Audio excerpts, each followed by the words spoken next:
Hey y'all, happy new year. Welcome back to our channel. This is our first video in the new year. Sorry that it took so long. January's almost over, but we haven't talked to y'all yet, so I'm gonna still say happy new year. Before I dive into the video, I always like to start with the book I'm reading. So right now I'm reading I thought I lost my place. Oh my god. Think and Grow Rich by Napoleon Hill.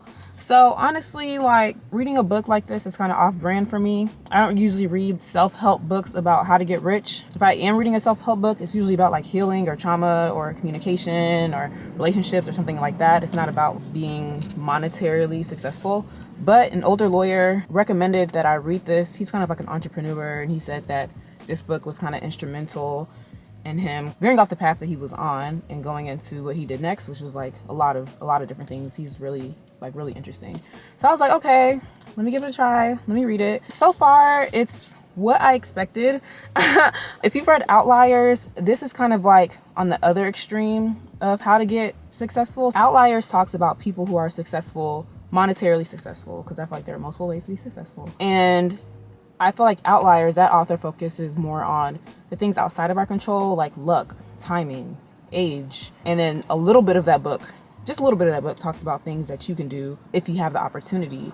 And that's where like the 10,000 hours comes in, and the things that people really took away from the book, which to me were like not my biggest takeaways, but whatever. Whereas this book is like on the other end and talks about faith and desire and will and manifestation and things like that, and how that leads to success. Only touches a little bit on things you can't control, and even then he doesn't really phrase it as things you can't control. So, you know, different sides of the coin of how to become rich in this life, I guess. This one is just like more individualistic. Anywho, I'll keep reading it. So far, a couple of good takeaways. I like the chapter on imagination, focusing on how being innovative and having imagination beyond what you can see in front of you is very important. So I did like that chapter. And then there was one thing he said in the book that I wanted to bring to this video before I get into the main topic. He mentioned how people who are successful know that you never stop learning. There's not like a stopping point where it's just kind of like, okay, I know everything I need to know. Now it is what it is.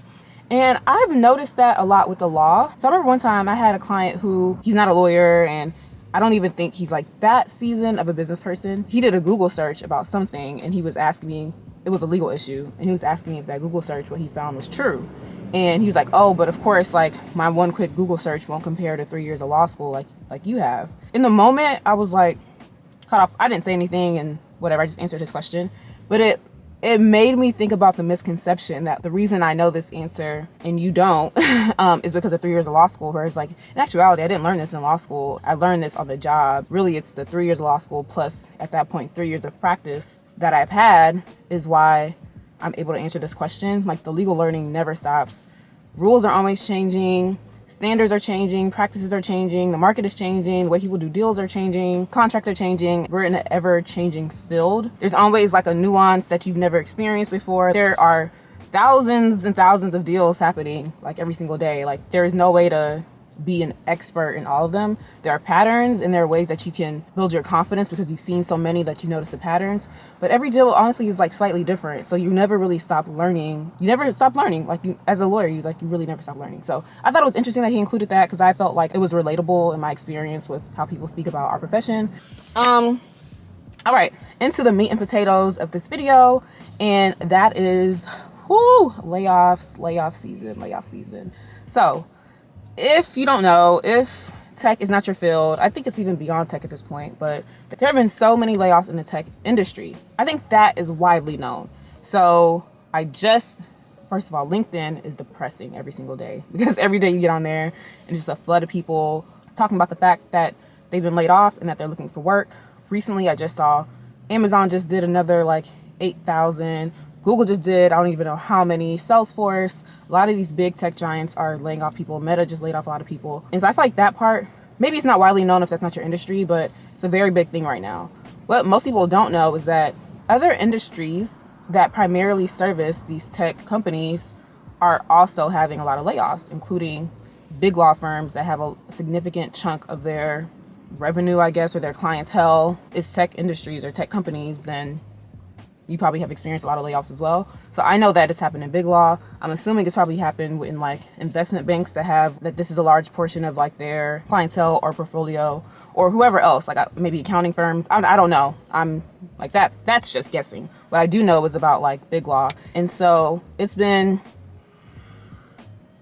quite a time. So fortunately, I am still employed. Let me knock on some wood. So I'm not talking about myself, but yes, there have been a lot of layoffs. And I wanted to just start with that because when I tell my friends outside of the law that even within the law, so now let me not even say that.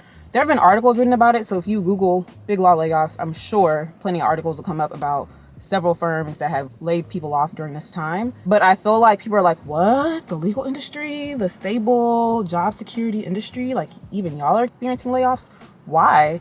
And so I just want to kind of explain that because people just don't understand what lawyers do. So if you are a law firm that has a large portion of your clients are tech companies, you do a lot of venture capital financings, you do I'll just stick with venture capital financings or even M&A, but your M&A deals are primarily with emerging companies or tech companies.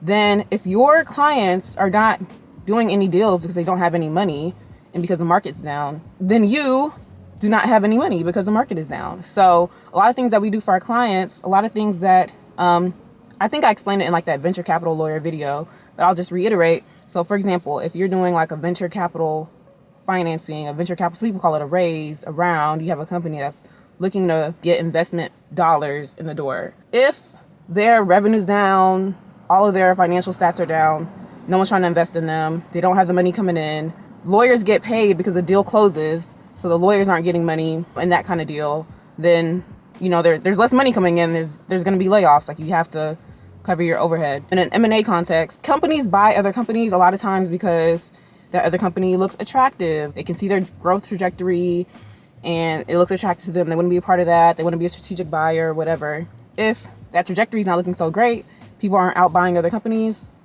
boom, that whole market is down. And so those lawyers are not being involved in those transactions and there's less money coming through the door. So, and then not just lawyers, there are so many different parties that are involved in a transaction. There are the lawyers, investment bankers, the actual companies, there are accountants. There are also other third parties, registered agents that do all the filings in Delaware and other states. Like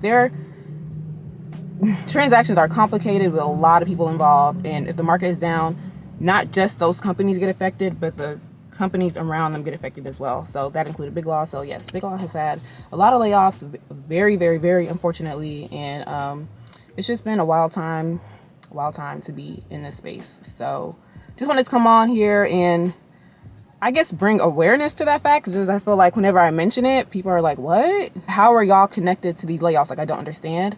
And so I just kind of wanted to explain that. And I hate to start the year off with such a downer because layoffs are just so unfortunate. And I just feel like, yeah, that's all I'm gonna say for now. Someone asked me what are my thoughts and feelings about the layoffs. I'm not gonna say that right now because I just feel like it's too fresh and I know so many people affected that I'm like not gonna come on here and like tell my thoughts. But I have thoughts though. But I'm not gonna do that. At least not right now. I hope that everyone who lost their job finds something very soon. Hopefully better than the last thing that you had. Hopefully something that makes you even happier or just makes you happy if you weren't happy before. So I guess one more thing I can say is that the big wave of Big Law layoffs happened before the new year. I would say the ones I heard about were like October, November, December. But the tech layoffs are continuing to happen. So they were happening back then, but they're still happening now. Like I just heard of more people getting laid off like last week and it's now January. So a part of me hopes that the Big Law layoffs all layoffs, but talking about Big Law specifically, I hope that they are behind us. But part of me is like, well, if the tech layoffs are continuing, they know their revenue trajectory better than we do, and they think that it's necessary to keep laying people off, then I'm like, is Big Law, are they going to keep laying people off? I don't know. That is a question I have, though. It's kind of like, is it really behind us? We'll see. I don't know. I'm just an employee trying to get through every day. So yeah, that's it for this video. Let me know what other topics that you want me to talk about Also, I didn't mention this during my book section, but I'm trying to, so after I have a couple of books that I'm reading right now that are more like this, like businessy and like about certain industries or whatever. But after I finish these books, I want to read more about like the Civil War in Nigeria that happened in like the 60s, the Biafra War, just because I know a lot about it from like an anecdotal perspective because of my parents, and they have told me plenty of stories about their experience, but I would like to give more historical context. If you have any recommendations on a book I can read, book or books, plural, that I could read to get a better understanding of what the Civil War in Nigeria was about and what happened and what led to it, and like just more political context, I would really appreciate it. And yeah, more videos coming, more Tessie Talks coming. Gonna try to do every month. I was a little bit inconsistent last year, but this year I'm going to try to make sure I hit every month. So this is the January Tessie Talks. We have more travel series coming your way. If you like this video, make sure you like, comment, subscribe, and share, and watch out for more videos. Peace.